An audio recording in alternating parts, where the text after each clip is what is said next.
Hola, feliz día, tarde o noche. Hoy continuamos con el segundo video del tema estrés. La revisión de los principales tipos de estresores que han utilizado para estudiar el estrés nos proporciona una primera aproximación al estudio de sus condiciones desencadenantes y nos muestra la existencia de 10 grandes categorías de estresores. 1. Situaciones que fuerzan a procesar el cerebro. 2. Estímulos ambientales. 3. Percepciones de amenaza. 4. Alteraciones de funciones fisiológicas como enfermedades o adicciones. 5. Aislamiento y confinamiento. 6. Bloqueos en nuestros intereses. 7. Presión grupal. 8. Frustración. 9. No conseguir objetivos planeados. 10. Relaciones complicadas o fallidas. Sin embargo, cabe la posibilidad de realizar diferentes taxonomías sobre los desencadenantes del estrés en función a criterios meramente descriptivos. Por ejemplo, la que propusieron Lazarus y Folkman en 1984, para quienes el estrés psicológico es una relación entre el individuo y el entorno. Este es evaluado por el individuo como amenazante o desbordante de sus recursos y que pone en peligro su bienestar. Por eso se ha tenido que clasificarlos por el tipo de cambios que producen en las condiciones de vida. Conviene entonces hablar de 4 tipos de acontecimientos estresantes. 1. Los estresores múltiples. Afectan a una persona o a un pequeño grupo de ellas. Corresponden con cambios significativos y de trascendencia vital para las personas.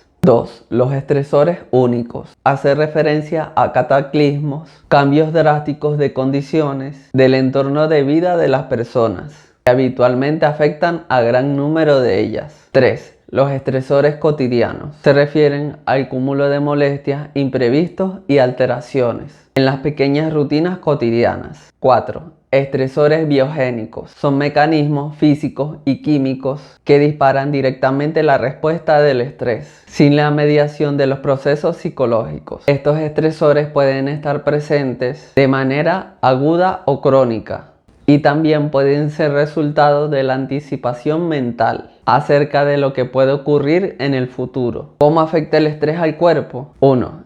El sistema músculo-esquelético. Los músculos se tensan para protegernos de lesiones, por lo que mucho estrés puede provocar dolor en el cuerpo, dolor en la cabeza y espasmos musculares. 2. El sistema nervioso. El sistema nervioso hace que se liberen hormonas como adrenalina y cortisol. Esto aumenta el ritmo cardíaco, la presión arterial y los niveles de glucosa en la sangre para reaccionar con rapidez ante el peligro. Demasiado estrés puede provocar irritabilidad, ansiedad, depresión, dolor de cabeza e insomnio. 3. Sistema cardiovascular. El corazón late más rápido y más fuerte para distribuir la sangre por todo el cuerpo. Los vasos sanguíneos se ensanchan o se estrechan a fin de mandar sangre donde más necesite, por ejemplo a los músculos, por lo que mucho estrés puede provocar infarto, hipertensión y accidentes cerebrovasculares.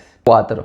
Sistema respiratorio. Al respirar más rápido tomamos más oxígeno, por lo que mucho estrés puede provocar hiperventilación, dificultad para respirar y ataques de pánico a quienes son propensos a sufrirlos. 5.